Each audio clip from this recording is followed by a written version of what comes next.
momentum going. We must let the voters decide what is best for Utah.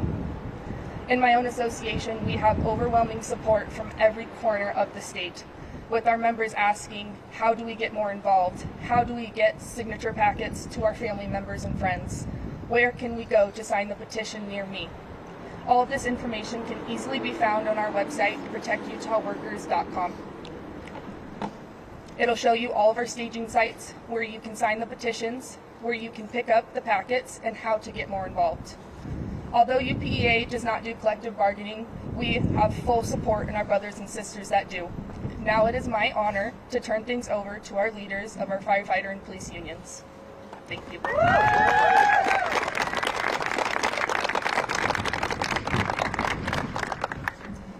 Thank you all for coming. I'm Kevin Murray, President of the Utah Fraternal Order of Police. The Utah FOP represents over 5,200 members of law enforcement in the state. As the largest police association in Utah and nationally, we are the voice of Utah's law enforcement. At the Utah FOP, we respect the legislative process.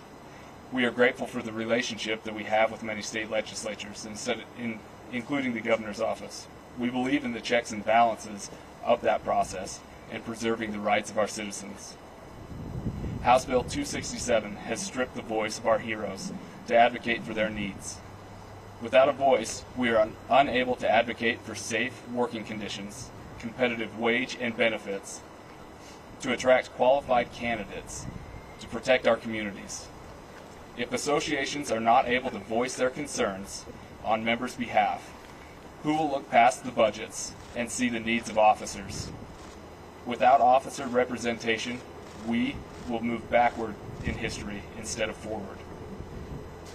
Many public servants entered the public sector willing to do a dangerous job, knowing that they will be represented by labor associations looking out for their best interests. Removing the ability for an association to advocate creates distrust between officers and their employer. Distrust creates low morale, and low morale creates job vacancies. Common sense and a simple formula show a reduction in qualified law enforcement officers increases crime in our communities. This is something that we cannot have.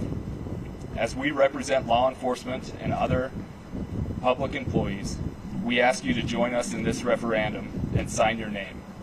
We appreciate your support as we protect our communities. Let's give our heroes their voice back. Thank you.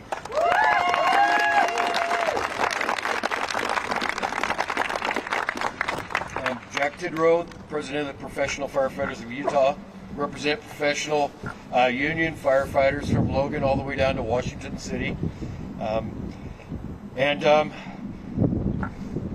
We're speaking in support of the referendum. And the reason we're here is because House Bill 267 passed. And through many efforts by people on all sides, we tried to not let it get to this point. But this is where we're at. 267 takes our ability to collectively bargain, and even more so, negotiate working conditions, safety, due process and procedural rights, and representational rights for our members. We need the public's help to get us across the finish line, as Jennifer and Kevin have stated. So that's all I got, because they've said so much prior, better than I can do. So thank you.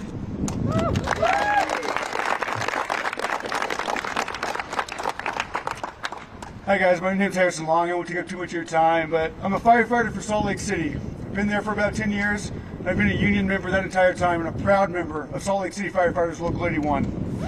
And I'm here to tell you about collective bargaining, because it's not just about wages. It's about our safe staffing levels. The process of collective bargaining has improved my life, that of my daughters, and our safety on the job.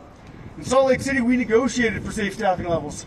That means that if you have an emergency in Salt Lake City, 4 highly trained firefighters are going to show up on your worst day to help you.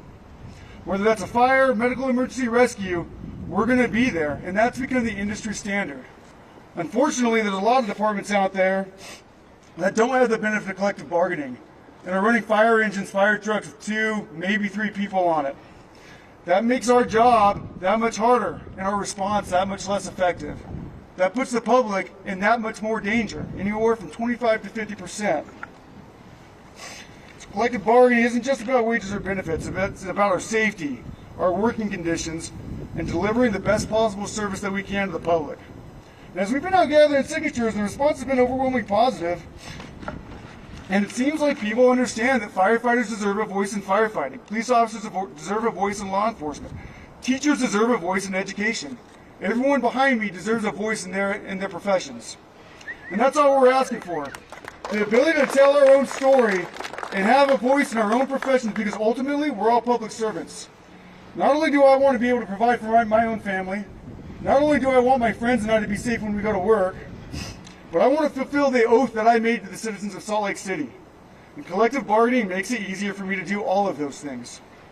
And we're really motivated as firefighters for this referendum to pass, because it seems like a solution in search of a problem. Nobody was asking for this other than out-of-state special interests.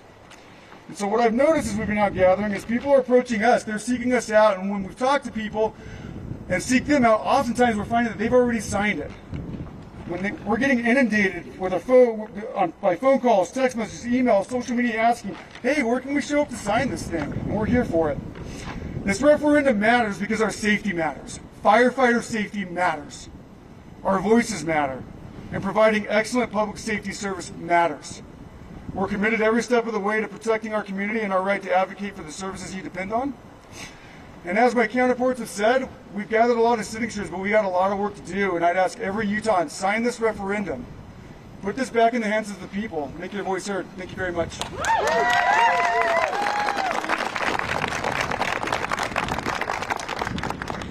Thank you all for attending this news conference today. We are excited for the overwhelming support we've received from every corner of this state. But we still have a lot of hard work left to do in the next 2 weeks.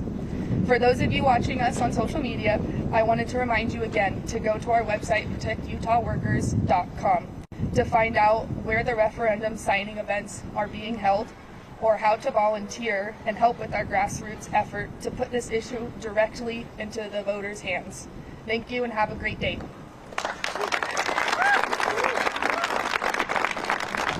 can open up to media questions now, or would you like to do one-on-ones? One-on-one, I figured. All right, thank you, everyone.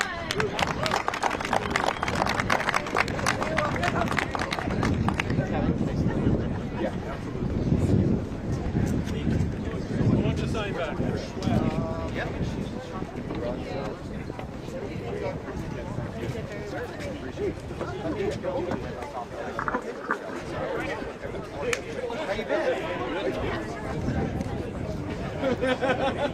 Survive it just to extend it, right?